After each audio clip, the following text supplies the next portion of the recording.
Hello, hello, hello. Happy Saturday. Welcome. Thanks for tuning in.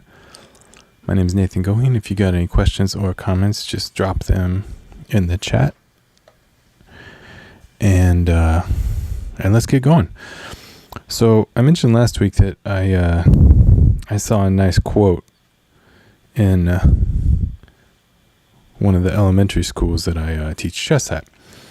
And I actually saw another nice quote there this week, and it was by Saint Francis of Assisi, who I didn't do my research on before this, but if my memory is correct, he was a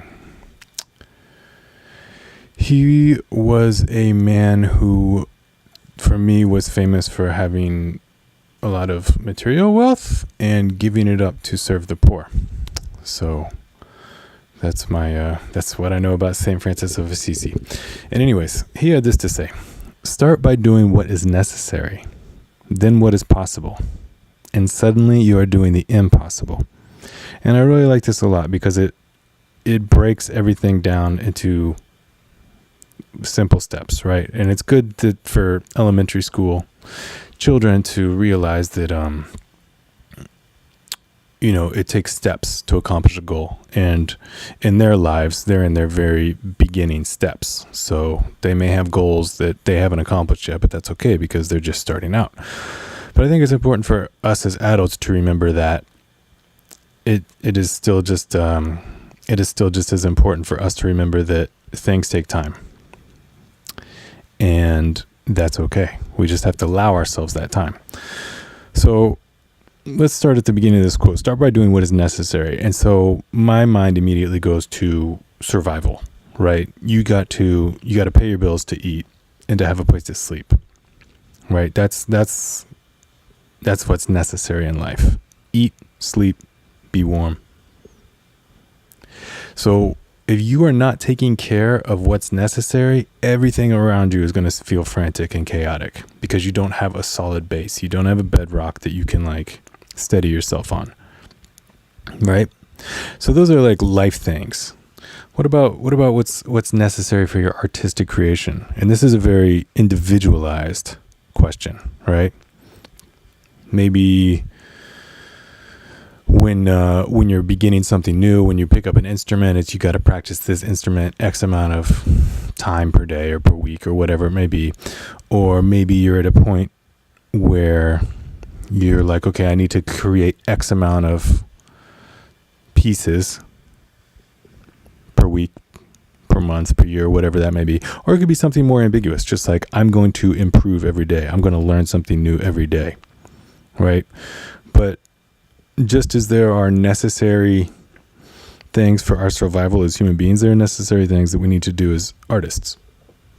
And it's up to us to individually figure out what those may be, right? So after we've got our baseline of what's necessary to do to survive, then we move on to what's possible. And this kind of arises naturally because when the necessary becomes comfortable, it's like, okay, now I know I'm going to have enough to eat and a place to sleep. That's fine. Then that work is just second nature. We can move it into the background and new things will come forward, right? We are freed up for new possibilities. And these new possibilities, they come to us when we show up for our work, right? We got to show up. We got to be open. We've already done our required, necessary practice for the day. Let's stick around after practice and see what shows up. Because inspiration is always visiting us. It's always going to visit us. But if it doesn't find us at work, it's not going to stick around and wait. So we got to make sure that we're always working or prepared to work. We can't just wait for inspiration to happen. Inspiration is always happening. We just need to be prepared. So like I said, once we get our practice in, we've done our practice, and now it's after practice, and we're still there, right? That's when we start to envision possibilities, right? And so when these new possibilities come That's when we start to do the impossible. The impossible doesn't come by magic, but it's almost just like giving something the space and the time to be birthed into existence. Right? We don't have to do anything extraordinary for the impossible to happen. The extraordinary is simply allowing ourselves that space and time to be creative. And I think this, as I was writing these notes up, one thing that hit me was the impossible may not be what we want it to be. Right? We can't have a very specific impossible goal in mind that we're going to turn into a reality.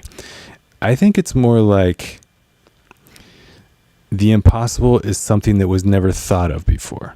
It was something that was hidden. And we discover it, or it will reveal itself and turn itself into reality. That's what I think doing the impossible means. Again, it's not a specific thing that we're like, that's impossible, I'm going to do it. But rather something that we never thought was possible. Therefore, it was impossible. That's what doing the impossible means to me. I hope that made sense. I hope you all liked it, enjoyed it. As always, I'm here every Saturday at 5 p.m. Eastern time. So tune in, and I'll see you all next week. Bye-bye.